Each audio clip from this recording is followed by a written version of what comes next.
విశాఖపట్నంలో జగన్నాథ స్వామి రథోత్సవ మహోత్సవాలు పరిసప్తమి నాడు అయ్యాయి. పూరి తరహాలో విశాఖ జగన్నాథ స్వామి ఆలయంలో జరిగిన రథోత్సవాలు తిరుగు రథయాత్రతో ముగిశాయి. టన్నరు సత్రం గుడించ మందిరంలో రోజుకొక అవతారంలో దశావతార మహోత్సవాలను దేవాదాయ ధర్మాదాయ శాఖ వేడుకగా నిర్వహించింది.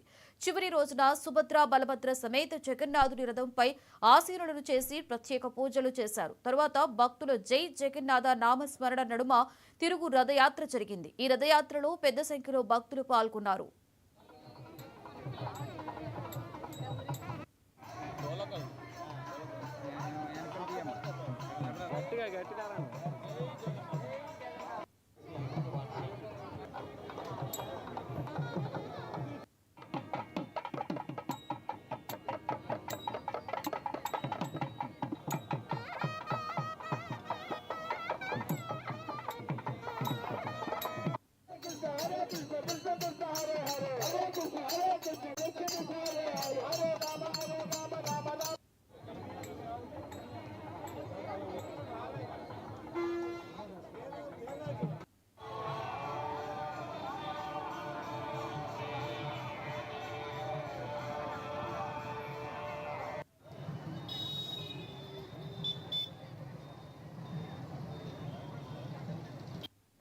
జగన్నాథ స్వామి యొక్క రథయాత్ర మొదటి రోజు ఇక్కడికి తీసుకొచ్చి టన్నల్ చోట్ల పెట్టడం జరిగింది.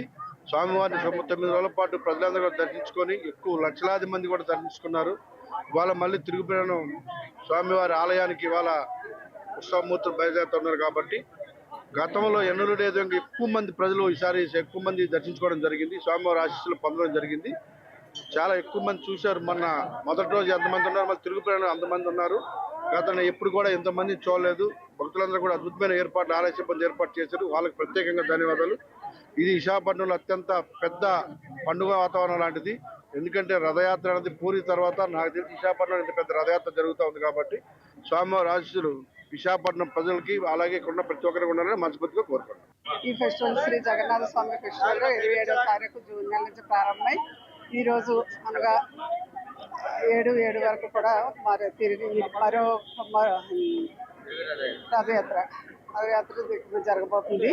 ఈరోజు మరలా ఇక్కడి నుంచి తీసుకుని వెళ్ళి జగన్నాథ స్వామి టెంపుల్లో స్వామివారిని అక్కడ పెట్టడం జరుగుతుంది. ఈ 10 రోజులు కూడా ఫెస్టివల్ చాలా జయప్రదంగా భక్తులందరూ వచ్చి స్వామివారిని దర్శించుకొని జయప్రదంగా జరిపించారు.